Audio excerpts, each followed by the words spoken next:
Welcome back. Here we are with Niall Huggard of the Lake Hotel in Killarney. Niall's family have been in the hotel industry for almost 100 years, and I'm going to hand you over to Niall, and he's going to give us a little bit of background on both sides of the family and a little bit about the transatlantic cable as well. On the hotel side, our family have been in the hotel industry now for just over 100 years. We had, we believe we were the first hotel chain in Ireland. My grandparents actually had 7 hotels at one stage on the run. The Lake Hotel here probably, and Ashford Castle and the Butler Arms in Waterford would probably been the most famous at the time. We also had the Ballyhinch Castle Hotel for a while, the Royal in Valentia and Carroll Lake Hotel, and also the Bayview in Waterford. When growing up then, where you must have been involved in it from a very young age, did you think that you would stay in it, or was there an encouragement to stay in it? And could you see, because when you're talking about 100 years, you're talking about going through the Second World War, and you're talking about all the depression that would have come from there. Was there, you could see that there was still a future in the whole business? Oh, well, there would have been from the early days, but personally it's been difficult over the years. You know, there's difficult times, we've had recessions, we've had various things, and there was a time when tourism was slow, but thankfully all that's recovered now, and we're trying. There's only 2 hotels going now, ourselves and Butler Arms and Waterford in the family. And historically, though, having the likes of Ashford Castle, Ballyhinch and the other hotels I mentioned, they'd be very famous hotels in Ireland now, and a lot of those would have been purchased during the First World War, and also Ashford and Ballyhinch would have been purchased and the lake here in Killarney in the Second World War. So I think our grandparents saw opportunity at the time and probably bought hotels when maybe the market was low, and so thankfully we're still going here at the Lake Hotel, and we're flying the flag for the family, so we're pleased to do that. And the next generations, your family, you're hoping that they will stick with the business? Please God, you know, we've there's 4 of us involved here, we've all got kids, so it's not something you can force on somebody. It's in your blood, and whoever will, please God, show that they're willing to take it over. I mean, there's a good bit of life left in us, yes, hopefully, so we won't be going anywhere for a while, but hopefully somebody show interest. You know, like I say, we're over 100 years, which is kind of rare in Ireland to be involved in the hotel industry. Yeah.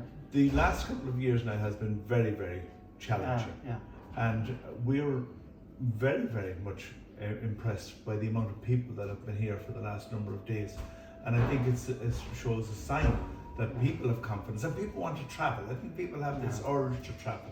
Yeah. Oh yeah, we were just, I mean, we opened last year, we were only open just over 2 months, and we had a very successful year considering we were only open a short time. This year's been very good. People feel safe. We've loads of outdoors, we've loads of high ceilings, we've plenty of lounges here. You know, we're a mile and a half from Killarney, 2 kilometres, but we've the great outdoors. We're basically in the Killarney National Park, so you can't get better than that. You couldn't ask for better. You couldn't get better than that, Joe. You couldn't ask for better. I want to wish you the best of luck against Tyrone, but I hope that Mayo will be able to win the All-Ireland.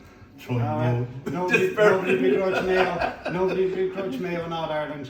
We family connections in Mayo as well. You'd have to have, because Ashford Castle was in County Mayo, so they'd have Well, we have them on both sides. In my father's side and on my mother's side, we have Mayo connections. So tell me a little bit about the laying of the cable and how you were involved in the transatlantic cable. Oh yeah, well, my mother grew up in Valentia Island. Her father would have been a manager in the cable company.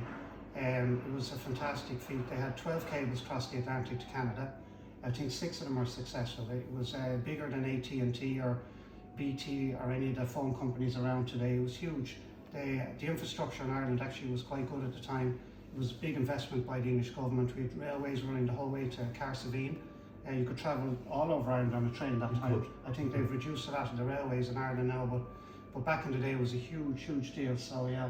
It was a huge undertaking, and what possessed them that they would set out from Valentia? Would it be that, I know it is the proximity of it, but being involved in an English company, I just wonder why they didn't set out from Plymouth, or why they didn't set out from somewhere in Wales. Well, they had cables going from, I think, Cornwall. There was other cables, but I think the success here was that Valentia, it was so close to Canada.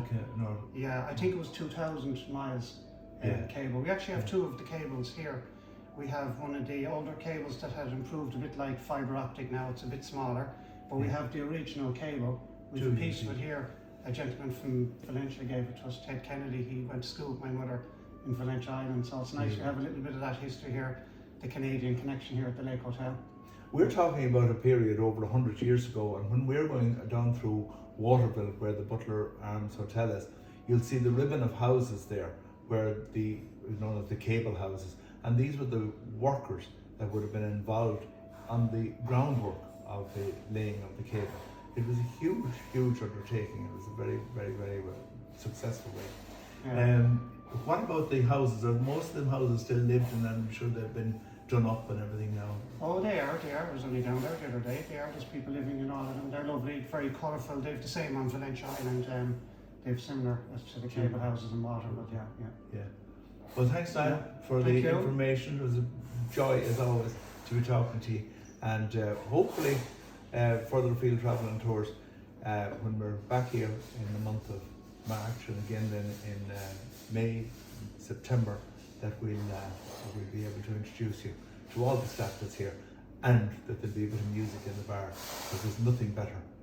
Take care. And a floodlit castle in your backdrop out there. That's right. And we'll replace the deer. A lovely walk around the place too. Yeah. Yeah. Thank you. Lovely.